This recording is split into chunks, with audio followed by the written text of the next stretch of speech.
Hi, I'm here with Tony Geng, who is the president and CAO of Superior Glove here in Acton. Tony and I were neighbors growing up, 5 doors apart, and he has a very successful business here, and I'd like to think you cornered the market on work gloves.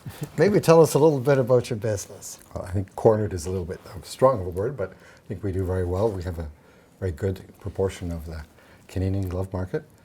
We are the biggest glove maker in Canada. We do well in the States as well. Here in Canada, we've got 3 factories. In the US, we've also got a plant. Honduras, we have a plant. Joint venture plant in the United States, in China as well. But Acton's always been our home. We've been here for over 100 years, and this is our head office. So,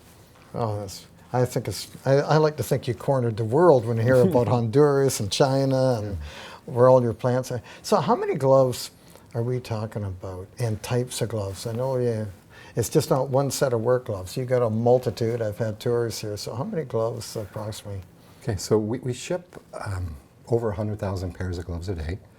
I think our biggest markets that we serve are like automotive, oil and gas, food industry, construction.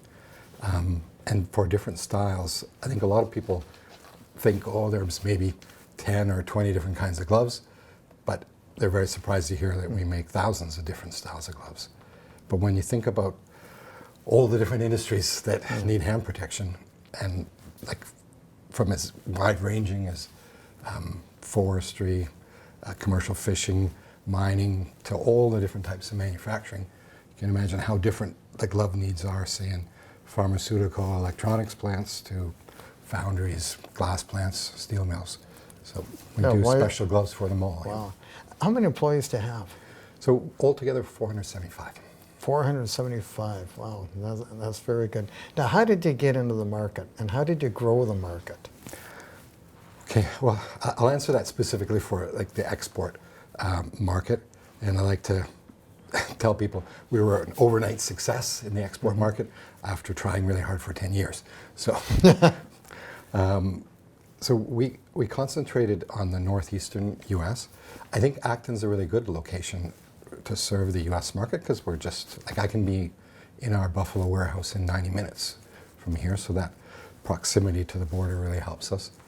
And so we focused on the northeastern states, but now we have coverage right across the U.S. Well, that's pretty interesting that you have that kind of coverage. Did you have any major issues when you started? Well, as I say, it took us about 10 years to get going. And I think the reason is that we try to do exactly the same thing we do here in Canada. And in Canada, we're kind of all things to all people, and we do, like as I say, thousands of different styles. In the US, we found finally, after 10 years, we figured out that the market there is just so big that we can really just specialize in the few styles that we do really, really well. And the market's so big that it supports that. So, you know, that's basically the thing is specializing in what we do really well. So is there any tips that you could give to anybody trying to get involved in this type of market, or any market, because you learned the hard way. You went right from the ground floor right up to where you are now with your father who started the business, etc. So is there any tips or lessons learned? I would think one of the things is to get local people on the ground right away in the new market that you're trying to open up, because very likely the unmet needs of your potential customers there are going to be different than in your home market, and to have somebody on the ground there then helps you kind of fine-tune your product or fine-tune your message to the local market.